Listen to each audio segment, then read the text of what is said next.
So over here, you can see that I am in the calendar view of Thunderbird right here. And then you can see that I'm in the multi-week view. Even though the name says it's multi-week, it actually just shows 1 week right here because that is what it is set for, only 1 week view.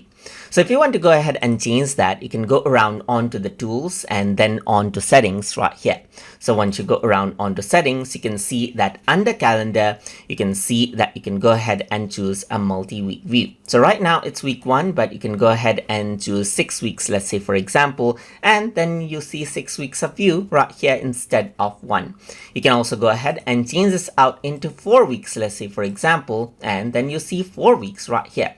You want to go ahead and see previous weeks right here, then you can also go around and set it out right here, and then we'll get the view accordingly. So that is how you can go ahead and utilize the multi-week section and then change around the settings of multi-week view as well according to how you like inside of Thunderbird. So hope you guys learned something as always, and as always, please like, comment, share and subscribe.